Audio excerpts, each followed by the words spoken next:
How do you turn one weird question into a short film that plays festivals around the world and goes on to win over 20 awards? Well, I did it. And you can too. But only if the script knows exactly what kind of movie it is, what its limitations are, and how to put the pieces together in the right way. Welcome back. I'm Neil Chase, author of Iron Dogs, writer-director of the thriller features Spin the Wheel and Contamination. And today I want to talk about something I think is incredibly useful for writers. Screenwriting lessons from making a short film. More specifically, what I learned from writing and then making my short film Boneyard Racers. And more importantly, what it can teach you, especially if you're trying to write a genre film that is producible, memorable, emotionally driven, and tight enough to work in under 15 minutes. But first, click like and subscribe if this video speaks to you, and then grab your popcorn. Let's get started. All right, for those of you who don't know it, Boneyard Racers is a short film I wrote and acted in, which got picked up for distribution by Shorts TV alongside Oscar-winning short films. And it's finally available to watch on YouTube, but more on that later. The premise of this supernatural action horror short is that two teens are heading home on Halloween night, and they stumble onto what looks like a wild roadside party in the countryside. Live band, fast cars, people in monster costumes, the whole thing. But they soon realize that the partygoers are not in costume. No, they're actual ghouls, demons, and monsters, led by a crossroads demon named Johnny, played by yours truly, who challenges the teens to a drag race for their souls. The original spark came from my producer, Preston Ewasiuk, asking me a simple question. Can we do anything with hearses? Now, for a writer who loves genre, that was the perfect kind of question. And that same night, I wrote the first draft. And what came out was basically Fast and the Furious meets The Devil Came Down to Georgia. Pretty cool, right? Well, here's what it taught me about writing a good genre short film. And writing one well takes a different mindset than writing a feature. So let's start with the first lesson it taught me. The need for a strong hook you can pitch fast. One of the biggest lessons from Boneyard Racers is that short films need a hook you can feel immediately. I mean, you don't have 90 minutes to slowly build up to the cool part. That cool part has to already be baked into the premise. In this case, two teens, Halloween night, a ghoulish roadside drag race, a demon offering a race for their souls.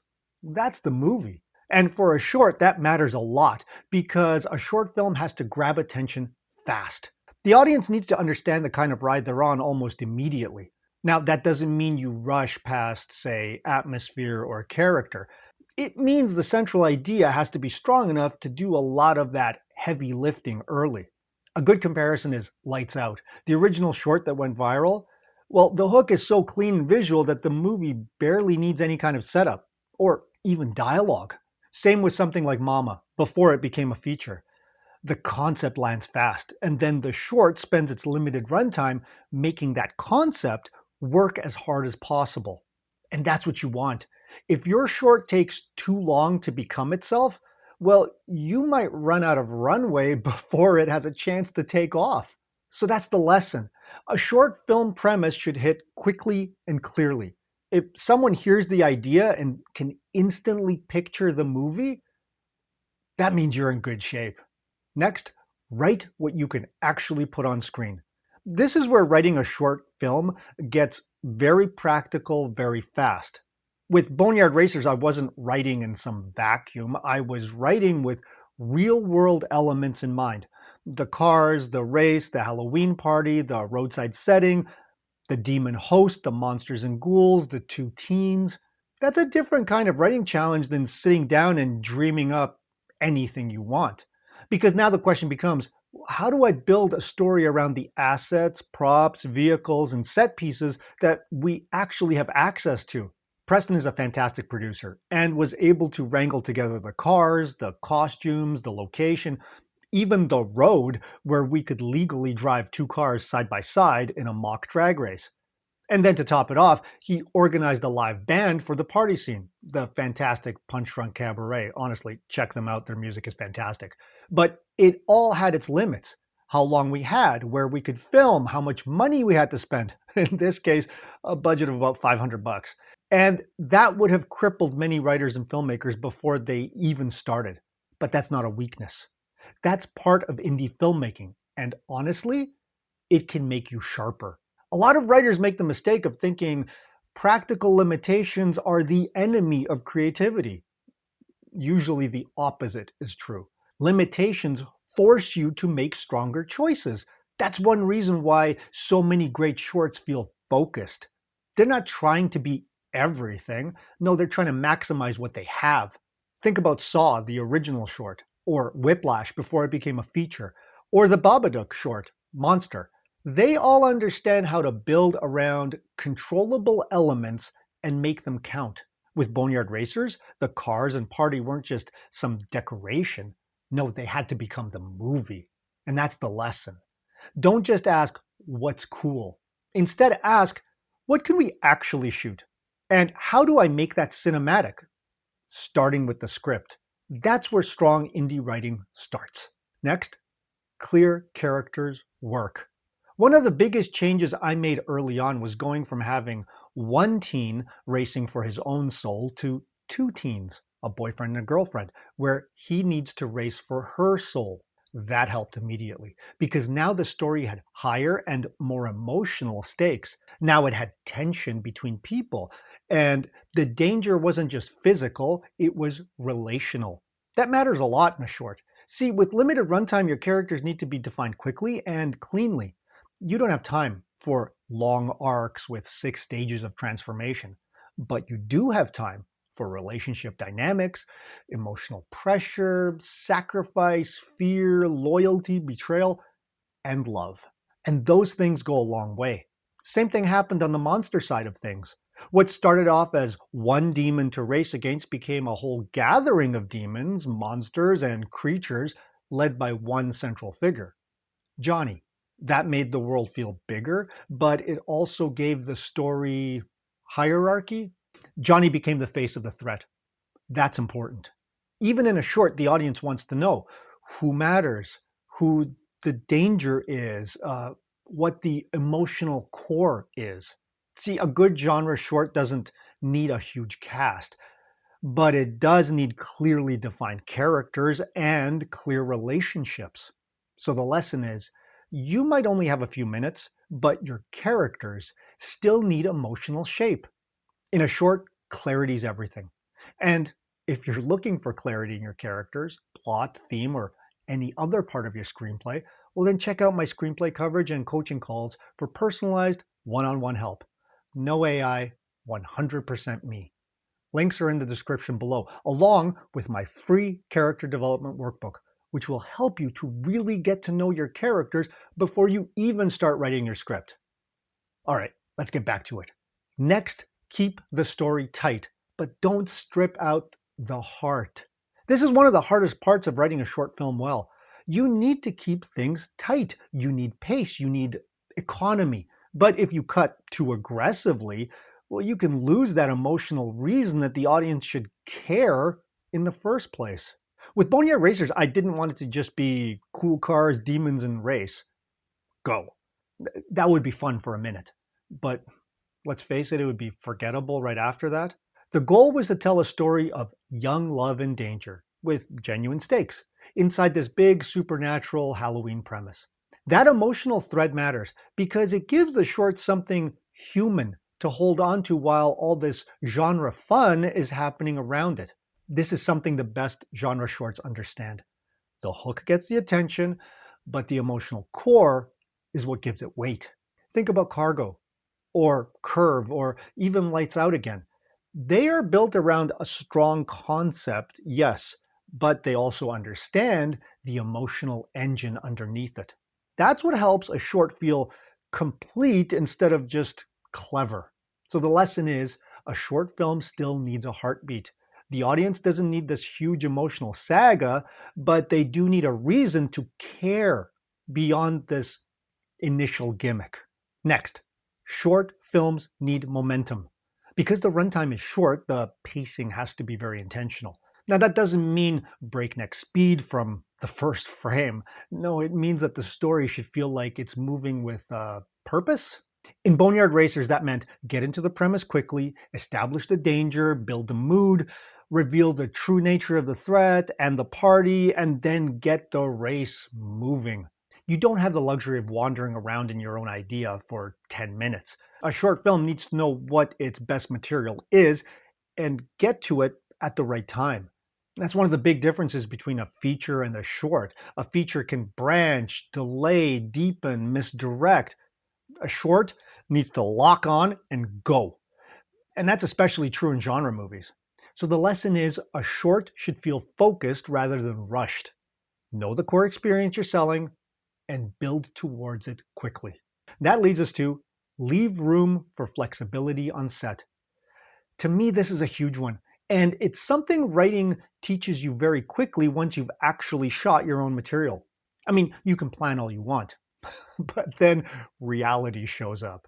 On Boneyard Racers, we had unplanned issues like, say, a fire truck responding to a nearby alarm call, a police dragnet happening along the race road because they were looking for a car thief. Seriously. Dialogue changes on the fly, improvised lines during the race sequence, and all of the usual weirdness that comes with filming nights, vehicles, weather, and time pressure. That's real indie filmmaking. And one of the smartest things you can do as a writer is leave enough flexibility in the script for the movie to stay alive when reality starts pushing back. Now, I'm not saying it means writing vague scenes. It means understanding what is essential, what is flexible, what can be shortened, what can be improvised, and where a spontaneous moment might actually improve the scene. As I mentioned earlier, one of the best surprises was having a live band on set for the party scene. That wasn't originally written into the script, as I didn't even think it was possible. I wrote it as this kind of vague scene where the music would come from. I think I said a generic DJ, but how much better is a live band? Especially since it's their actual music in the movie. You have to leave yourself open to all of the possibilities that come your way. Sometimes a line you thought was necessary isn't. Sometimes a better one gets discovered on set. Sometimes the location gives you something that the page never could. If your script is too rigid, low-budget filmmaking can break it. But if the script is strong and flexible, well, then it can surprise you in the best ways. And that's the lesson. Write with intention, but don't strangle the movie before it gets made. Leave some room for life to happen, because it's that life that breathes authenticity into your fantasy. And last, production teaches you what matters most. See, I was the writer and I also played Johnny. David Haycock directed and Preston produced. We filmed over 2 nights. The first focused on the party scene, the dialogue, and a good chunk of the race, while the second focused mostly on the race and other driving scenes.